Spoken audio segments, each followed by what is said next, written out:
ഒരു average റേഞ്ചുള്ള mobile ഫോണിലൊക്കെ നമ്മൾ നടന്നുകൊണ്ട് വീഡിയോ എടുക്കുമ്പോൾ ആ വീഡിയോക്ക് ഒരു ഷെയ്ക്ക് ഫീൽ ചെയ്യാറില്ലേ? നമ്മുടെ കൈ അനങ്ങുന്നതുകൊണ്ടാണത്.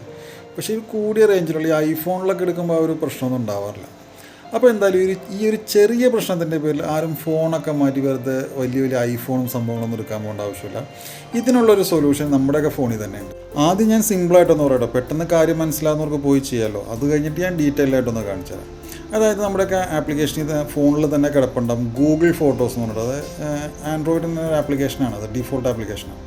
അപ്പോൾ ഈ ഗൂഗിൾ ഫോട്ടോസ് ഓപ്പൺ ചെയ്തിട്ട് നമ്മൾ എടുത്തിട്ടുള്ള വീഡിയോ അതിലേക്ക് ഓപ്പൺ ചെയ്യുക. അപ്പോൾ അതിൽ കുറേ ഓപ്ഷൻസ് കാണിക്കും എഡിറ്റിൽ പോയി കഴിഞ്ഞാൽ. അപ്പോൾ അതിൽ സ്റ്റെബിലൈസ് എന്ന് പറഞ്ഞൊരു ഓപ്ഷൻ ഉണ്ട്. അപ്പോൾ സ്റ്റെബിലൈസ് ഓൺ ആക്കിയിട്ട് നമ്മൾ വീഡിയോ സേവ് ചെയ്താൽ മതി. അപ്പോൾ നമ്മുടെ ഗാലറിയിൽ പഴയ വീഡിയോൻ്റെ തൊട്ടടുത്ത് തന്നെ അത് പോയി സേവ് ആയിക്കോളും. സംഭവം അടിപൊളിയാണ്. ഷെയ്ക്കൊക്കെ പറഞ്ഞ് നല്ലൊരു ഐഫോണിൽ വീഡിയോ എടുത്ത ആ ഒരു പെർഫെക്ഷനിൽ സംഭവം കിട്ടും കേട്ടോ.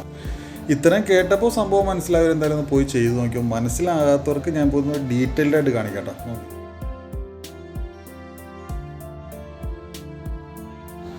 ഇനി നമ്മൾ ഗൂഗിൾ ഫോട്ടോസ് ഓപ്പൺ ആക്കാം. ഇതാ കാണുന്നുണ്ട് ഗൂഗിൾ ഫോട്ടോസ്. ആ പ്ലേ സ്റ്റോറിൻ്റെ സൈഡിലായിട്ട് കിടപ്പില്ലേ, അത് തന്നെ. ഇനി നമുക്ക് ആ ഷെയ്ക്കിങ് മാറ്റേണ്ട വീഡിയോ ഇതിലേക്ക് ഓപ്പൺ ചെയ്യാം. ഇതാ കാണുന്നുണ്ട് വീഡിയോ. ആ പ്ലേ ചെയ്യുമ്പോൾ ഷെയ്ക്കിങ് കണ്ടോ.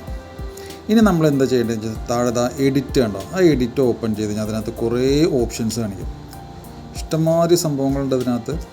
ഇതിൽ നമ്മൾ ചൂസ് ചെയ്യേണ്ടത് ഏതാണെന്ന് വെച്ച് കഴിഞ്ഞാൽ ആ ലെഫ്റ്റ് സൈഡിലായിട്ട് കാണുന്ന സ്റ്റെബിലൈസില്ലേ, അതൊന്ന് ജസ്റ്റ് ഒന്ന് ക്ലിക്ക് ചെയ്ത് കഴിഞ്ഞാൽ ആദ്യം ഇതുപോലെ വരും. ഒന്ന് ബഫർ ചെയ്യും.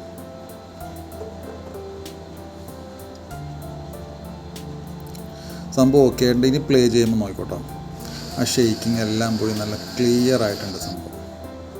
ഇനി കൂടുതലായിട്ട് ഒന്നും ചെയ്യാനില്ല. താഴെ റൈറ്റ് സൈഡിൽ സേവ് കോപ്പി എന്നുണ്ടല്ലോ, അത് കൊടുത്തു കഴിഞ്ഞാൽ നേരെ ഗാലറിയിൽ പോയി ഇത് സേവ് ആയിക്കോളും.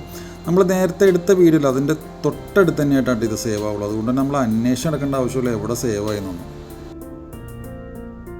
സംഭവം അങ്ങനെ പൊളിയല്ലേ? എന്തായാലും ഒന്ന് ട്രൈ ചെയ്ത് നോക്കട്ടോ. വീണ്ടും കാണാം. Bye, see you. Signing off Ajmal story.